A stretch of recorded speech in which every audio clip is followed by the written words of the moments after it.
everybody, this is Ginger, and this is Ginger's Chat Show, the regularly scheduled chat show this week. And I'll see you on Wednesday and on Friday. Anyway, it's been a very eventful weekend, and yesterday the Seattle SeaHawks won the Super Bowl.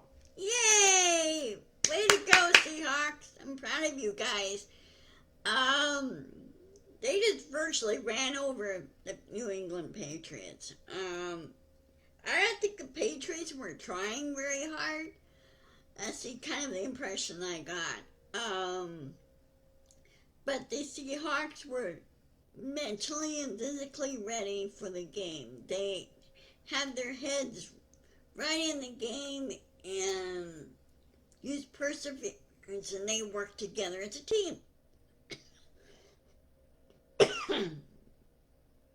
So day after tomorrow will be the parade in Seattle, and of course they will televise it. So I'm down here in Lakewood. So that's going to be done in Seattle. They already had the parade planned, okay? And they're going to use the same method as they used in the 2013-2014 parade, okay? When the Seahawks won the Super Bowl first time. So now the Seahawks are twice Super Bowl champions. And again, I'm very proud of them. Sam Darnold did a wonderful job, and they had backups upon backups, just in case somebody gets hurt in the game, which does happen, okay? And even Mr. Bobo was there. He was celebrating. Of course, he's just getting over I think, an ACL tear, and this happened like 5 months ago, 3-4 months ago. So now he's walking around, which is good to see. It's really good to see. And he hopes to be back on the field this coming next season. So again, congratulations to Seattle Seahawks. You're the best team there. There were a lot of 12s there too. All around the world. Some 12s in the Bay Area, and their number came down here. And there was a group from Seattle that came down by caravan, and there was this bus that they decorated, set up like a Seahawk bus, and they had several people go down, motorhome, several people to go down. There were a caravan, the fans that went down. I didn't see very many of the Patriots, their fans there. So it was really on NBC's part. It was really hard to hear the game itself. I mean, they had the volume so low, you couldn't even hear what was seen or anything else. And they didn't, from what I could see with NBC, they did not pan the stadium for, Seahawk fans and Patriot fans. They didn't pan that. So you don't know how many were there or anything. And you could barely hear the announcers that were covering the game. You could barely hear them. So I don't know if they were having technical issues, which kind of sounds like it.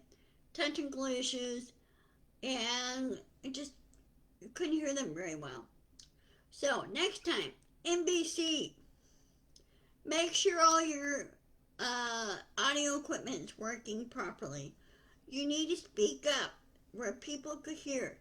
And I strongly suggest you don't want to block out or ignore the other group of people who are deaf and hard of hearing. Okay, I'm hard of hearing. I wear hearing aids. And there are those that are deaf, profoundly deaf. And they rely on visual communication. They rely on closed caption and also signing. Okay, they rely on that. So don't freeze them out. Include them. Include everybody. Okay? Um,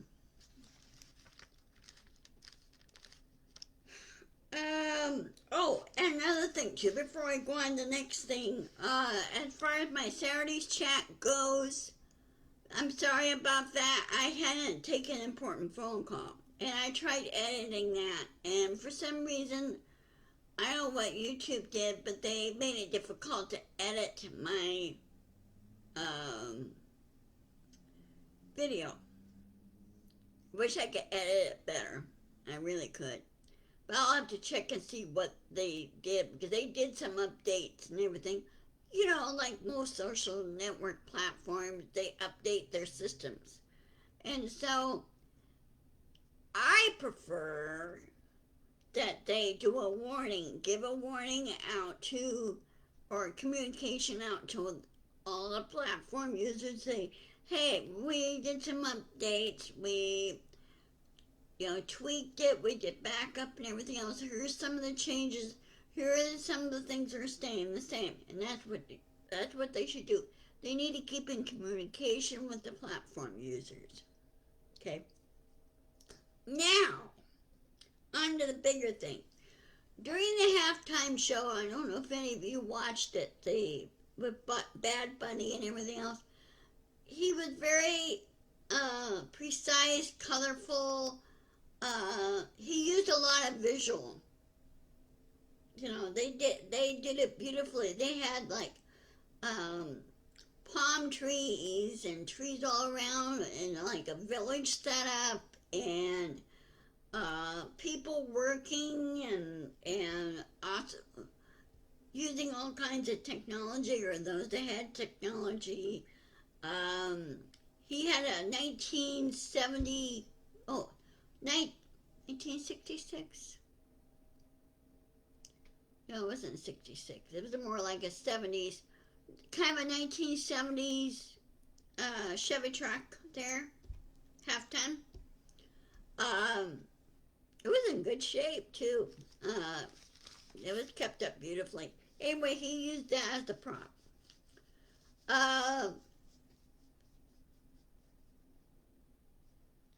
Told the story of Puerto Rico. Hey, Nancy, it's good seeing you. Hi. Yes, he told the story of Puerto Rico, how it came about. He was kind of giving I picked up some of the Spanish that he was saying in Spanish. I took 2 years of high school Spanish, so there were some of the phrases came back to me. But I got a good just idea what the story he was telling about his home country. People are forgetting that Puerto Rico is a territory of the U.S. It's part of the U.S. Okay, has been for years. And also the subtle, I love the way I did this, the subtle slap back at Trump and saying, we're American citizens too, okay? Sure, Puerto Rico is almost a country within itself. Good majority of it speaks Spanish, okay? Because it was down the Caribbean. It's down the Spanish area, okay? Trump doesn't seem to understand this. I don't think he was taught any kind of history or anything.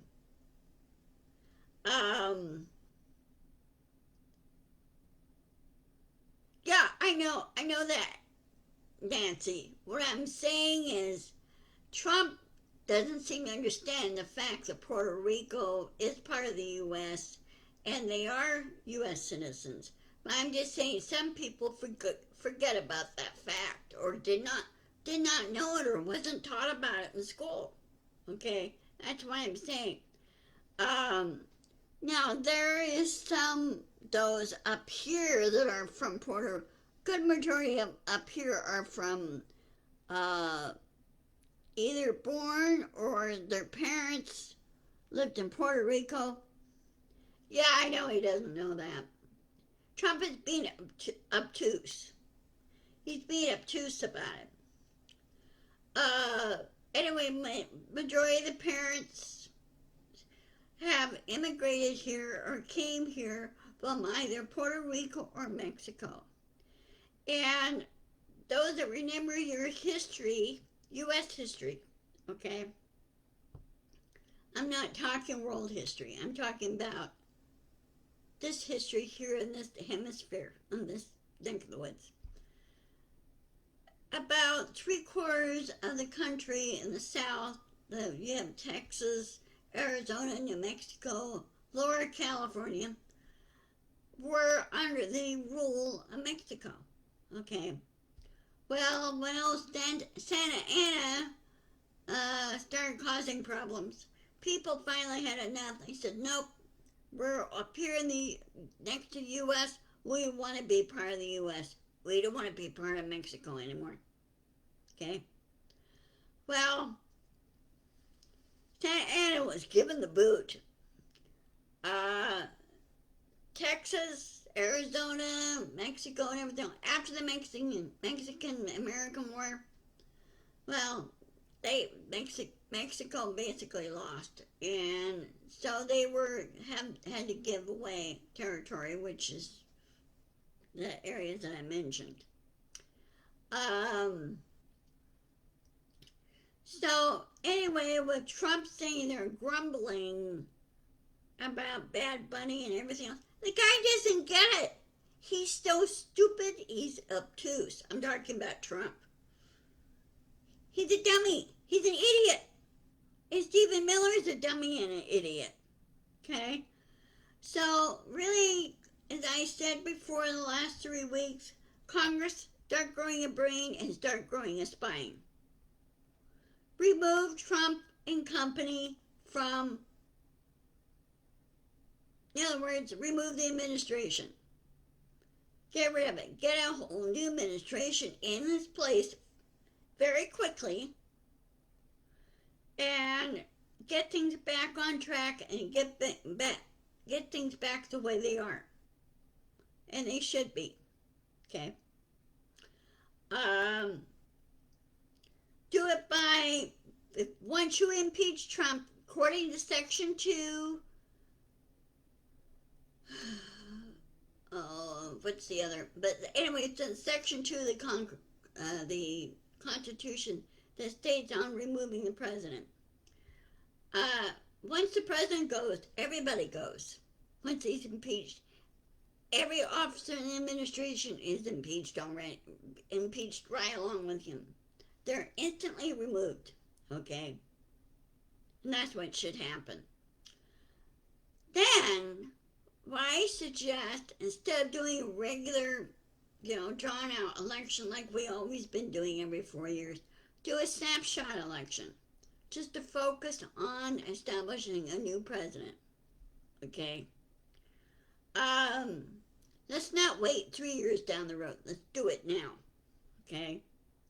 Trump is not fit to serve in office anymore, okay? They need to remove him. They need to remove the blind idiots that are condoning what Trump is doing. They need to be removed too, okay?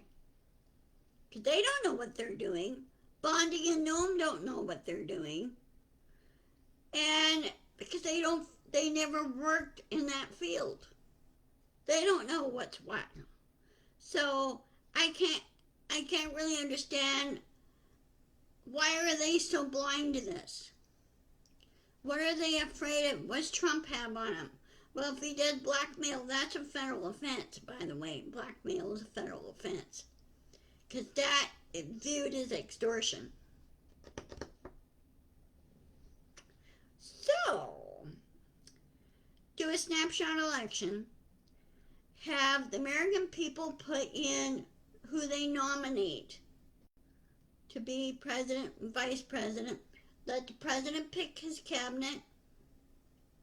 And the thing I suggest is the new president borrows President Biden's and President Obama's cabinet members.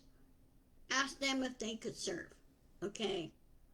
And then in 2028, when the regular elections come back on again, they, say, well, we would like to keep these cabinet members and everything else. Not go through the long, drawn process every 4 years, okay? There's a few of those that served like under 4 presidents, 2 or 3 presidents, because there was no term limits for them. But we never had problems with cabinet members, keep on serving unless they resign or get sick or whatever, okay? But, with the snapshot idea, we could change to that. We can't. This kind of cuts out the conventions. Maybe have like 4 debates. President does 4 debates. The vice president does 4 debates. And then the other thing too is I think we need to get rid of the midterms. Get rid of that. Because we're so burned out from elections all the time. I swear we're doing elections 24/7. That's my feeling on it. I don't know what your feeling is on this. But cut off the midterms and make the terms same as the president every 4 years. Okay? Make those 2 branches, legislative and executive branch, every 4 years. And they cannot serve more than 2 terms, like the president. In other words, make everything uniform. Okay? And also, it would save us money on the federal level. I'm saying on the federal level. Now, local elections, that's a different story. That's handled by the states. But on the federal level, make it 2 terms and do snapshot elections. And then 1 day before the actual snapshot election, do a blackout. So that way you don't have nefarious input. Okay? And snapshot elections, do it electronically. Do it computer-wise. Do it like you do when you do your polls. Your polls are done that way. Your polls are set to that similar thing. So why can't we do our snapshot elections where you and I could vote directly from home? We don't have to go, we could still do mail-in ballots if we want to.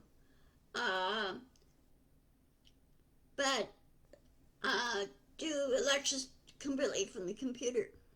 Okay? That is most safe and secure. And make it encrypted. Make it so strongly encrypted that bad guys like Trump tries to hire and everything else to cheat. In other words, cut out the cheaters. Get rid of the cheaters. Okay? And people say, well, that doesn't work. Well, how do you really know it doesn't work? Have you tried it? Okay? We need to start thinking ahead. We need to put these ideas out. And if Trump doesn't like it, or any of his so-called followers like it, that's tough. Unless they have a better idea. But I don't think they don't, because I don't think they're so afraid of people critically thinking, which I think is kind of stupid. They're afraid of people are critically thinking, or the so-called woke. Well, on this so-called woke thing, it's called knowledge. And without knowledge, where would the human race be? think about that. They need to think about that. Anyway, I'm getting hungry. I need to eat my lunch. Let me check my calendar real quick. Just to make sure.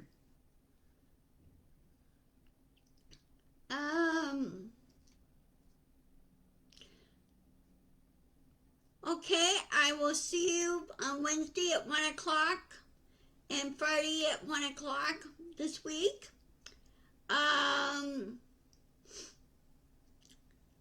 And